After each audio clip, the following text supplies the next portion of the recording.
Para o apóstolo Sebastião, que dará continuidade aos trabalhos desta obra. Amém? Salva de palmas, meu glorioso Deus. Louvado seja Deus. Paz. Salve a igreja com a paz do Senhor.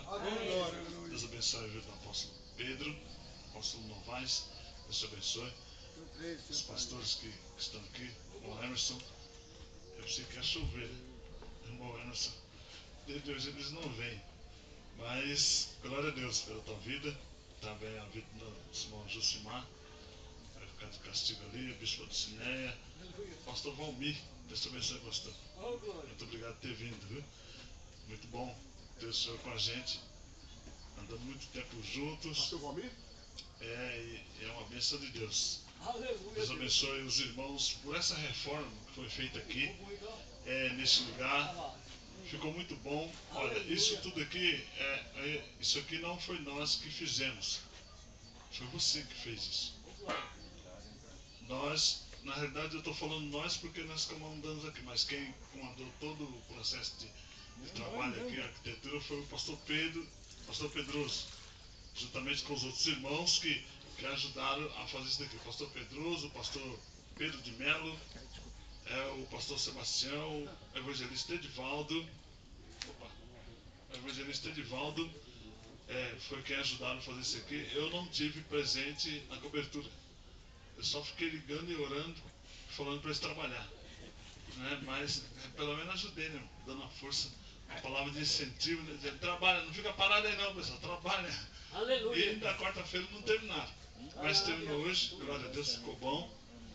E isso aqui foi você que fez, viu? Foi você que fez. Deus te abençoe. Cada um de vocês tem colocado a mão no arado, que na realidade é a mão no bolso, né? E tem colocado a sua verba aqui. E Deus é quem vai te recompensar em tudo que você tem feito. Se nós fôssemos recompensar os irmãos naquilo que os irmãos fizeram, nós iríamos dar mal. Se tivéssemos, iria recompensar mal, iria recompensar naquilo que não deveria ser recompensado, os irmãos iam jogar fora, enfim, ia fazer tudo errado. Mas glória a Deus, irmãos, que o Senhor tem nos dado esse tempo. Não quero demorar, mas eu quero ler com você no Evangelho de João, capítulo 6. Evangelho de João, capítulo 6, versículo 50 até o 57. Evangelho de João, capítulo 6, do versículo 50 até o 57. Eu só quero lavar minha mão, porque senão depois eu vou ter que parar, eu não vou gostar. Evangelho de João, capítulo 6, versículo 50 ao 57.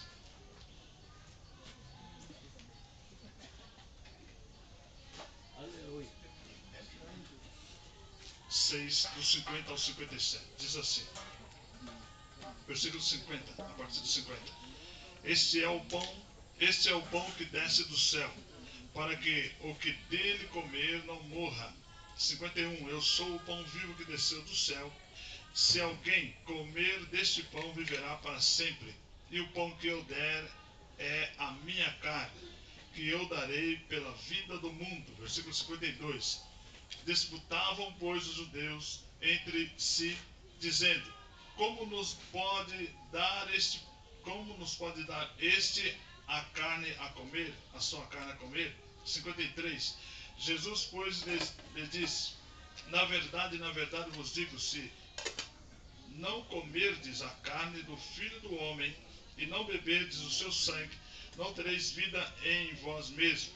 Versículo 54. Quem come a minha carne e bebe o meu sangue tem vida eterna, e eu o ressuscitarei no último dia. 55. Porque a minha carne verdadeiramente é comida e o meu sangue verdadeiramente é bebida. 56. Quem come a minha carne e bebe o meu sangue permanece em mim e eu nele. Versículo 57 e último diz, assim como o Pai que vive me enviou, assim como o Pai que vive me enviou, eu vivo pelo Pai, assim quem de mim se alimenta também viverá por mim. Amém? Glória a Deus. Pode assentar em nome de Jesus e preste atenção. Aleluia, Em nome de Jesus, em pouco tempo. Já foi ministrado com uma palavra. Parabéns, apóstolo Pedro, por essa palavra muito preciosa e de grande valia e que você deve guardar.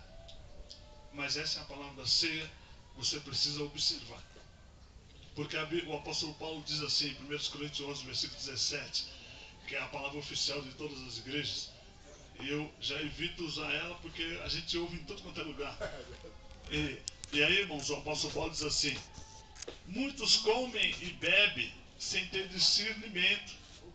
Por isso que uns comem e os outros ceiam, tomam. Desculpa. Um come e outros tomam. Quem come, come sem discernimento. Ele acha que é um alimento, ele acha que é um pedaço de pão. E ele acha que o suco ou o vinho, algumas igrejas usam vinho comum mesmo, nada contra. O importante é o ato, a maneira como se usa. Então o apóstolo Paulo diz assim: uns comem mesmo e os outros bebem mesmo. Então tem que ter discernimento. Muitos não têm discernimento na hora da ceia, e aí ele passa a comer, ele passa a beber. Mas o que tem discernimento, ele toma e ele bebe, ele come o corpo e toma o sangue de Cristo. Para que caia aqui exatamente nesses versículos que agora nós terminamos de ler. O que come e bebe com discernimento, ele passa a viver por Cristo. Porque Jesus disse assim: assim como eu vivo pelo meu Pai, assim como eu alimento do meu Pai e vivo por Ele, assim também vós devem alimentar-se de mim, para que vivam por mim. E muitos de nós, irmãos, esquecemos a palavra do apóstolo Paulo, que diz assim: todos os dias estou crucificado em Cristo. Ou seja, na crucificação de Cristo na cruz do Calvário, nós precisamos todos os dias permanecer arraigado na cruz, crucificado com Ele, para que não seja mais eu que viva, mas Cristo vive em mim, para que as vontades minhas sejam as vontades de Cristo. Porque assim como Jesus disse assim, que o alimento que ele tinha era fazer a vontade do Pai, era cumprir os propósitos do Pai. E ele disse: cada dia que eu faço a vontade do Pai, cada dia que eu vivo a vontade do Pai, eu me alimento do Pai. Ou seja, me alimento dos desejos que Ele tem para mim. O que Deus tem para você, irmãos? Qual é o projeto que Deus tem para a tua vida? Esse deve ser o teu alimento. Porque quem come daquilo que Cristo tem para ele se fortalece cada dia mais e mais. Não fortalece a carne, fica gordo, fica forte, mas fortalece o espírito. Para que quando o Senhor te chamar, quando o Senhor te convocar para qualquer uma situação, você possa dizer: eis-me aqui, Senhor. O Espírito de Deus me faz lembrar que havia um certo moço chamado Isaías. Isaías estava amparado debaixo da amizade e da cobertura de Uzias, que era seu primo. Aproximadamente 750 anos antes de Cristo, o profeta Isaías já estava lá profetizando de Jesus. Só que antes disso ele não profetizava. Ele ficava, como diz a linguagem popular, ficava de boa, tranquilo, debaixo da asa de Uzias, pensando o seguinte: olha, o meu primo é o rei. O meu primo é o cara, então para que eu vou trabalhar? Eu não preciso fazer nada. O meu primo é o cara que me garante. E Deus olhou e disse: Isaías, você está muito folgado. Você está muito sossegado. Eu vou mandar um vento e vou mudar a tua história. Eu vou mandar um vento e vou deslocar você da onde você está. Levante a sua mão e diga assim: eu preciso sair da minha zona de conforto. Diga para o seu irmão: você precisa sair da tua zona de conforto, começar a se alimentar de Cristo, para que as vontades de Cristo estejam em você. Presta atenção, porque se você, irmãos, enquanto você estiver na tua zona de conforto, é muito fácil nós estar aqui debaixo dessa cobertura, né? É bom você estar aqui sentado. Mas quando o Senhor te enviar, irmãos, para fora desse lugar, É bom você estar aqui cheio de pastor. O apóstolo Pedro foi bem claro e isso é uma verdade. Eu trabalho com pastores há muitos anos e a coisa mais difícil, apóstolo, é só ministrar pastores, ministrar líderes, porque tudo eles sabem, tudo eles conhecem, já tem a visão deles. Não, na minha igreja já tem o meu plano é esse. Não adianta o senhor dar uma linha para eles, porque eles já têm. Ele não quer te ouvir, ele quer que você ouça ele. E aí, quando nós falamos assim, que ministrar aqui é difícil, mas ao mesmo tempo, irmãos, é o que todo mundo quer. Porque falar com pastores é fácil, eles ficam sentados te ouvindo, porque eles pegam um pouquinho e levam embora. O que não serve eles jogam fora. Mas um pouco que eles pegam, eles aproveitam, então eles sentam, param e te ouvem. E quando você ministra com homens de Deus aqui na tua retaguarda, homens que são honrados, homens que têm capacidade, homens que têm autoridade, é mais fácil ainda. O céu se abre numa facilidade tão grande. Olha, se você tiver aqui atrás de você e lá, só homens de Deus que gospem, nem a brasa, né? Já gospem o tronco da árvore inteira. Você prega, irmão, na maior facilidade. Não tem dificuldade nenhuma. Sabe por quê? Porque a unção é maior. Cada um tem um pouco de unção, então você fica cercado. Agora, difícil é você pregar numa igreja cheia de gente, onde não tem nenhum que prega. Fica difícil para pregar. Parece ser fácil, mas fica muito mais difícil, sabe por quê? Porque a unção é só aquela que está com você. Não tem outra unção em volta, só aquela que está com você. Então por isso que o João, que foi o precursor, ou aquele que veio preparar o caminho de Jesus, o cara que não tinha nada a ver com Jesus, né? João não tinha nada a ver com Jesus. O homem era grosso na palavra, batia em todo mundo com a palavra. O homem não tinha sequer cultura nenhuma para vir apresentar a Jesus. É como que se fôssemos hoje aqui, né? Uns vieram primeiro e depois chamou o evangelista Edivaldo para estar apresentando o pregador. O evangelista veio, orou, entregou o microfone e saiu de cena. E os holofotes ficou em cima do apóstolo Pedro, não é isso? Porque ele foi apresentado. Mas quem apresentou é maior do que quem foi apresentado. Porque ele teve autoridade para chamar. Foi o que João fez. João veio primeiro para chamar Jesus. Quando Jesus chegou para o batismo, ele apontou e disse: aí está o Cordeiro de Deus que tira o pecado do mundo. Aleluia! Glória a Deus. E Jesus disse: me batiza. E ele disse: Senhor, é melhor o Senhor me batizar, porque eu não posso te batizar. Eu tenho pecado, o Senhor deve me batizar. E Jesus disse assim: não, é importante que se cumpra isso. Você precisa me batizar. E quando João batiza Jesus, ele passa o ministério, transfere o ministério para Jesus e diz assim: olha, agora importa que ele cresça e eu diminua. Aleluia. Eu já fiz o que tinha que ser feito. E na prisão, João se preocupa e diz assim: pergunta para o mestre, pergunta para esse Jesus, porque estou à beira da morte.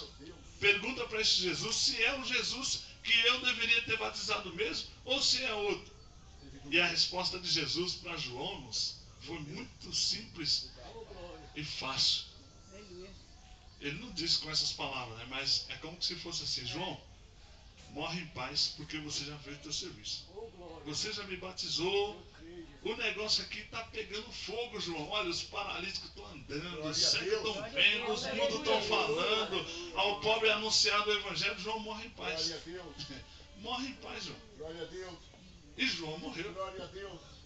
Aleluia. E quando Jesus diz assim: eu me alimento do Pai, e agora eu quero que vocês, o importante é que vocês se alimentem de mim, para que vocês tenham vida em vocês. O pão verdadeiramente é o meu corpo. Nós lemos aqui, é o corpo de Cristo. O corpo de Cristo é representado no pão por causa da unidade.